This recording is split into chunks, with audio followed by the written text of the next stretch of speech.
ज्यावेळी भगवंत नामाचं चिंतन करतो, चिंतन करता करता त्याचं सुद्धा परिवर्तन भगवंतामध्ये, ईश्वरामध्ये, देवामध्ये होतं.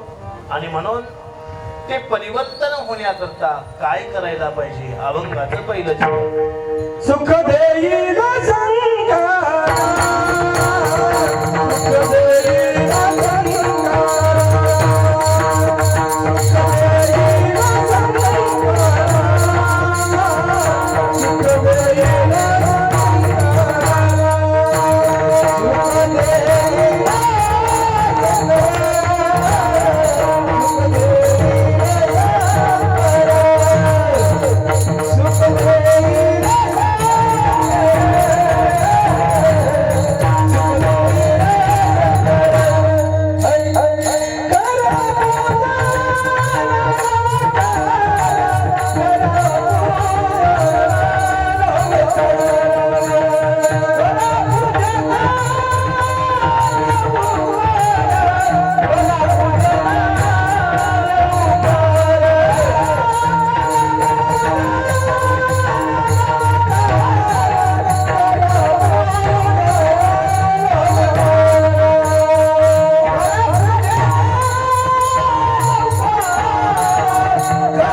सुख देईल शंकर, करा पूजन लवकर.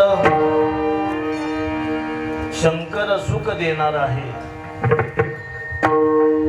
पण त्याची पूजा केल्यावर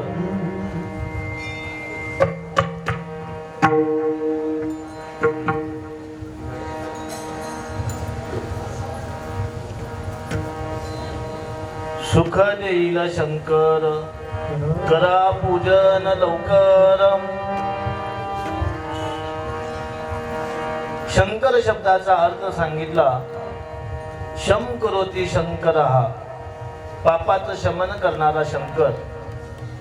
यासाठी त्या भगवान शंकरांनी हातामध्ये पापाचं शमन व्हावं याकरता त्रिशूल धारण केलेला. त्रि म्हणजे तीन आणि शूल म्हणजे पाप.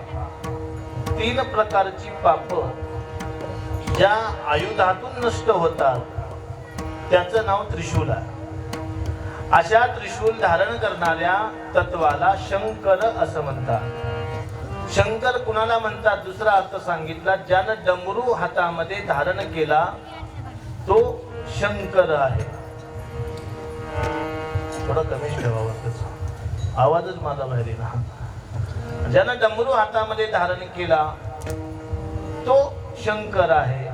आता डमरू हातामध्ये धारण कशासाठी शंकरांनी केला? आमची लेकरं डमरू हातामध्ये धारण करतात फक्त शिमग्याला बोंबलण्यासाठी.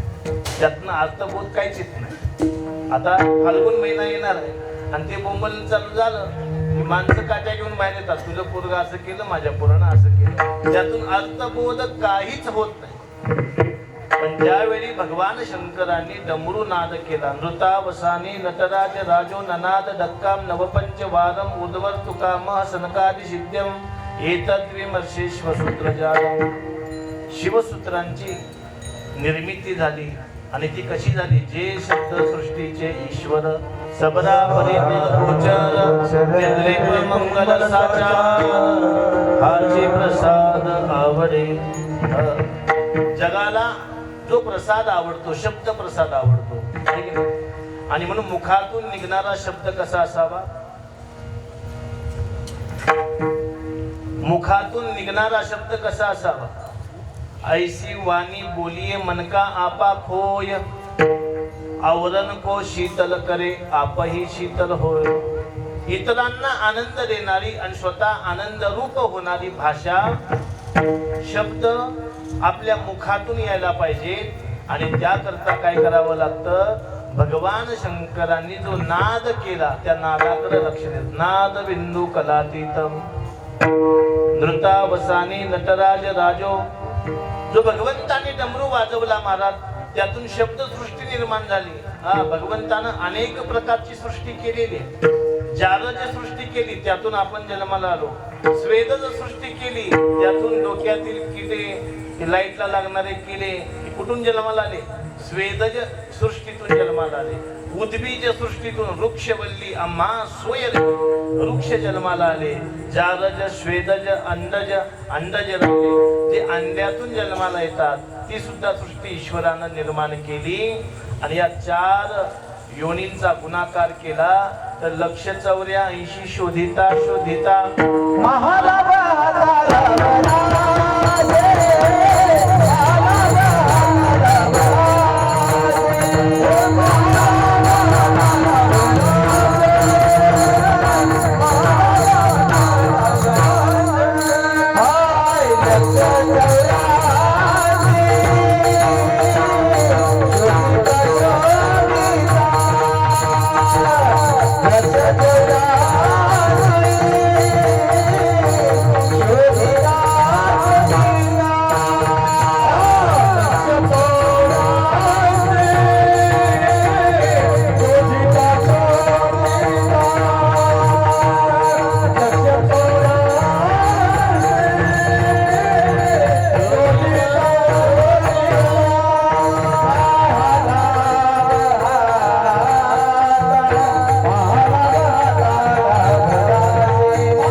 शोधिता शोधिता महालाभ हाता लाभलासे.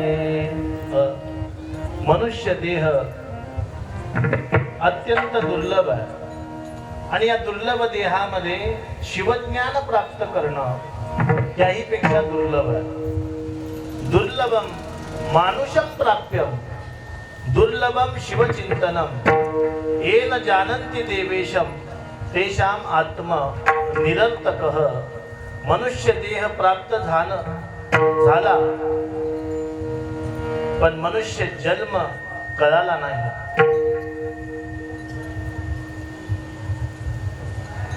मनुष्य जन्म प्राप्त झाला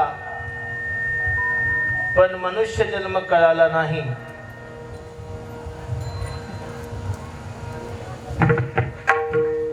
या योनीमध्ये जे येतात त्यांना मनुष्य असं म्हणतात. जन्म कळाला पण मिळाला नाही यामध्ये जे येतात त्यांना देव म्हणतात. ज्यांना कळालाही नाही आणि मिळालाही नाही ते फक्त आले आणि बताशा विकत घेतले निघून गेले. त्यांना कळालाही नाही आणि मिळालं नाही, फक्त ते बताशाच्याच नादी लागले. पण ज्यांना कळाला आणि मिळालाही त्यामध्ये संत येतात आणि म्हणून त्या संतांच्या अभंगावर चिंतन या ठिकाणी चालू आहे. आणि चिंतन आपण असं करतोय की शंकर हे नाम किती मोठं आहे, भगवंताचं नाम किती मोठं आहे. ब्रह्मदेव अंत पाहायला गेले भगवंताच्या नामाचा. अंत पाहण्यासाठी लाखो वर्षाचा प्रवास केला महाराज. किती वर्षाचा? लाखो वर्षाचा प्रवास केला. शेवटी म्हणजे यात्रा जवळ आली, उद्या देवाचं लग्न आहे, सगळे येल्यात आणि मीच गेलो नाही तर कसं होईल म्हणले. आणि म्हणून ब्रह्मदेवानं काय केलं, 2 साक्षीदार घेतले. आहे की नाही? 2 साक्षीदार घेतले. मी तुम्हाला फोन केलता की नाही? आता रेकॉर्डिंग चालू आहे. आले की समोर बघा, केला नाही बघा.